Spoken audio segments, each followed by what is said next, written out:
Even plays your music, does cool stuff on the ceiling.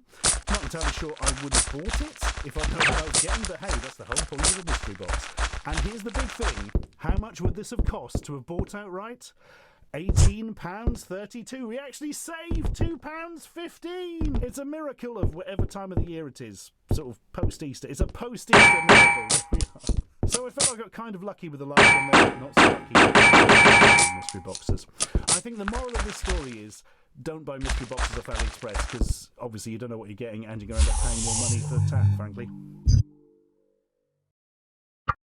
You know, I'm sick of all these baby toys I have lying around. The Sega Genesis, Super Nintendo, might as well be a full of crap. They can't compare to the real gaming juggernaut, the 3DO. Yeah, look at that. This is the real console. More like a real piece of dog shit. The fact they had the audacity to make a commercial calling all other systems baby toys and then put out a glorified FMV player with barely any decent games blows my mind. Also, something I want to mention, the 3DO is one of the rare consoles where you have to daisy chain the controllers together. I've talked a little about this system before, and I never knew a single person who owned it when it came out. Now, why is that? Maybe because when it launched, this fucking bastard cost $700 goddamn dollars. Yeah, that's right, and we're talking $700 back in 1993. To compare that to prices nowadays, with inflation, $700 in 93 equates to about $1,200 in 2021 money. The PlayStation 5 costs $600 right now. Imagine that pitch to your parents. Hey Dad, I need $700 for a new 3DO console. Be cheaper for them to slap you upside the head with a Neo Geo cartridge. Your parents would probably flip you off and tell you to go fuck yourself. The 3DO would eventually be price dropped to shit and discontinued after 3 years on the market. It was mostly marketed as a multimedia machine. It had a bunch of non-game kind of shit like educational shovelware and, of course, a whole assload of soft stool porn games. Like a lot of porn. Can you imagine? I mean, you don't want to imagine. A guy in his living room with a 3DO controller in one hand and his, in the other hand just furiously beating it to plumbers don't wear ties? Today, I'll just be focusing on the shallow end of the cesspool with some piss-poor games. When the system launched, there was only one game available, Crash and Burn. That's such a kick in the fucking balls, especially for the price. Imagine dropping $700 on an NES and the only game at launch was Super Pitfall. It starts with about 15 minutes of full motion video and production logos. You'll see as I go on that this becomes the fucking theme of the 3DO. 20 minutes of FMV and about 5 minutes of gameplay, because I end up shutting most of these games off from boredom.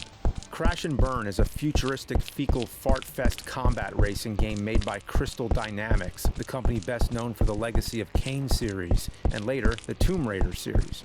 The game has 6 characters you can choose from, and each one cuts to a promo when you select them. I like to destroy racers in many different ways, just to keep from being bored. I like this guy because he looks like Blanca from Street Fighter became a professor or something.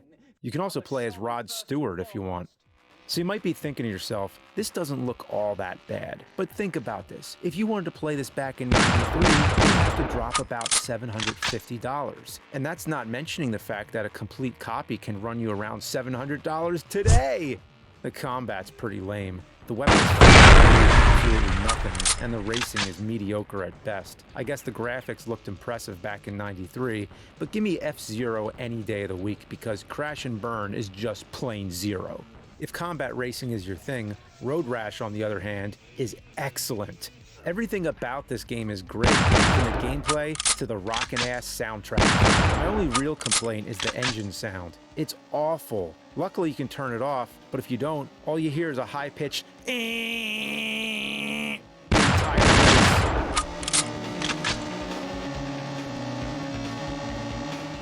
You can choose to either race or play the big game mode. This lets you earn money by racing and buy better bikes. The character designs are hideous. It looks like a fish-eyed acid trip. Real 90s style shit. I usually pick Slim Jim because he starts off with a club. Hearing that clunk sound every time I cave in a rider's skull is so satisfying. In between races, you get these FMV cutscenes. They're pretty cool. Overall, this is probably the best game on the 3DO. definitely in the top 5. But like a lot of the other games on here, it's available on the PlayStation or Saturn, and nowadays, the 3DO copy can cost you upwards of $80 for a complete one. So just get it on PlayStation for 20 bucks. Another game you could also get on the PlayStation is Gex, Crystal Dynamics' entry into the 3DO mascot contest. The game uses pre-rendered 3D graphics for character sprites. It reminds me of Donkey Kong Country, another game I'd much rather be playing. On the internet, this game gets talked about a lot, but the funny thing is, everyone always shows the graveyard level. Probably because the game is so boring, everyone turns it off once they've recorded enough footage. It's an okay platformer, and Gex was able to jump ship when the 3DO died out. The same can't be said for the 3DO's true mascot, however, Captain Quasar. This game also uses the pre-rendered sprite look, but plays like an overhead shooter instead of a platform. But it's super fun. You just run around shooting stuff. The camera snaps and swings around like it's being controlled by a drunk uncle at a family reunion. Kinda makes me sick. Captain Quasar is making me Captain Queasy. Sorry. The best part of this game is the insane musical number at the beginning. The robots are rapping and singing about Captain Quasar. The animation's pretty decent, but it seems like they put way more effort into this intro than the actual game.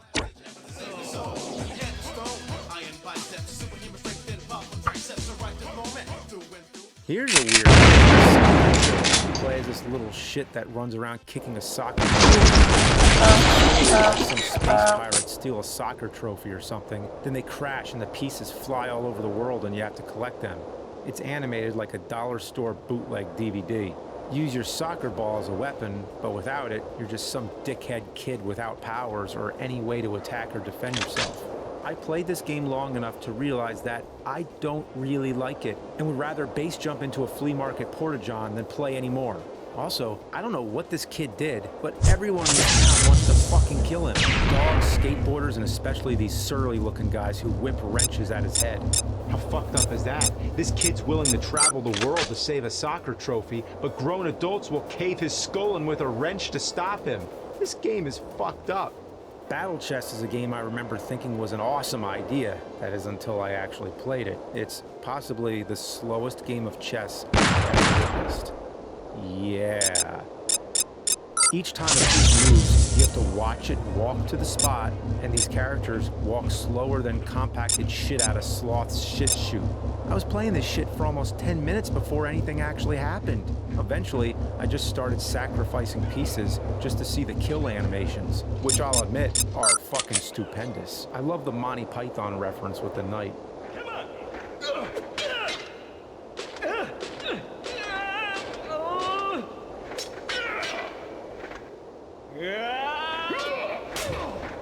But that's all it is. It's the world's slowest chess simulator. I'd be fine if the pieces didn't need to slowly saunter over to each space. I can't believe they made a video game that's actually slower and more boring than an actual chess game. You'd have a better time watching a dog turd turn white. And yes, real chess is awesome. It's the intellectual shit, man. The Horde is a game that's usually praised as one of the best games on the system. It's fine. You play as Kirk Cameron swinging around a giant sword. Yes, you actually play as Kirk Cameron. There's an intro cutscene that, of course, goes on for like 10 minutes. Kirk saves a king from choking to death. In return, is given his own plot of land and a big-ass sword. Spend your time building traps, planting trees, and pay your taxes. In between building phases, your town gets attacked by trolls. So Kirk runs around swinging his sword like a maniac and slashing the trolls into puddles of liquid. It's a decent game, but I can't imagine playing this for long periods of time. There's nothing super wrong with the game, it just gets old pretty quick. Another decent game for the 3DO is Super Street Fighter 2 Turbo.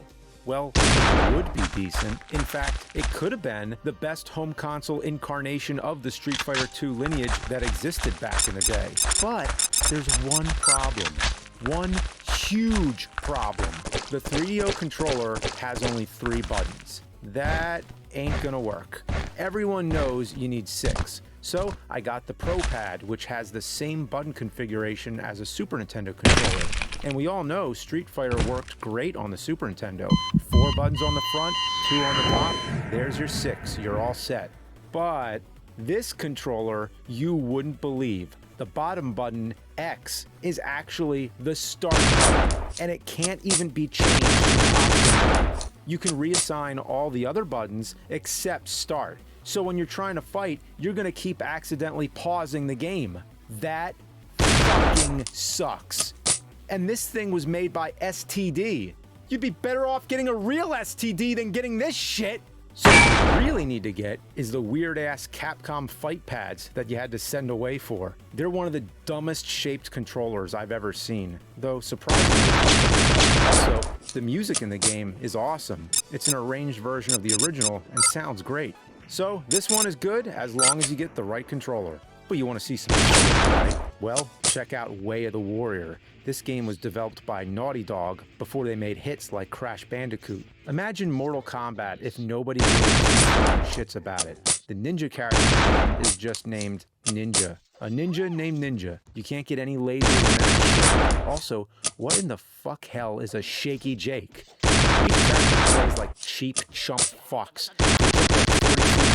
And you can get caught in downward attacks until you're fucking dead in 10 seconds. The special attacks are more like shit spectacles. And don't even get me started on the fatalities because they are just confusing as all hell. I see your heartbeats for me! An honorable mention is the soundtrack that just plays an endless string of White Zombie songs.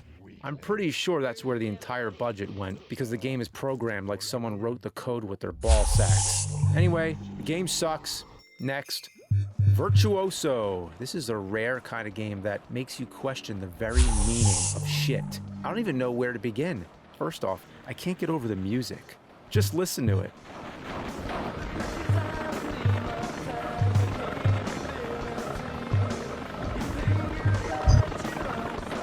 Sounds like they hired the band that got last place in the Battle of the Bands at the East Bumblefuck Community Center. All the music's by a band called Tie-Dyed, spelled T-H-A-I. I tried to look them up on Google, but all I got was articles died. Well, that's pretty depressing. I'm guessing that band name didn't go very far. You play as a leathery, long-haired dirtbag with dual shotguns and shoot the shit out of seagulls, weird faceless dudes, wasps, and Ed 209s. You could either get your ass to Mars, or a haunted house. The haunted house level makes no sense either. It's just a snowfield with a bunch of giant snowmen rolling their balls at you. You can move up against the walls, but the controls get fucked. If you come across a copy somewhere, throw it in the old trashuoso. Alone in the Dark 1 and 2 are a couple games that are known for their influence for the Resident Evil series. They're basically Resident Evil if every character was played by a diseased Muppet. The tank controls are far worse than Resident Evil, if you can believe it. Everything moves at a snail's pace. The graphics, I'm sure at the time, but everything looks like a pulsating mass of polygonal and pixelated poo-poo. Anything in the distance looks like a blob of geometry jism, and I can't get anywhere in the game without dying. Being the first of its kind is a tough deal. Basically, this game walked so Resident Evil could run. But right now, these games are giving me the runs. Siberia is a baffling mess. It looks like another Resident Evil type game. Resident Evil has tank controls, Siberia has septic tank controls. Basically, you point the character in the direction you want to go, and a video of him walking plays. The best part of this game is the death animations. You also die from the stupid shit. You die from slipping in a puddle? And also from touching this hot barrel? He's probably the most inept hero I've ever seen in a video game.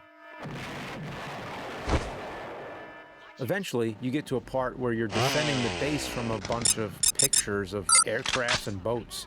I don't know if it's the game, but it goes on forever. It's like if Top Gun on the NES barfed into the "Where did you learn to fly" woman's mouth. So, we've covered a bunch of games so far. Horror games, combat racing,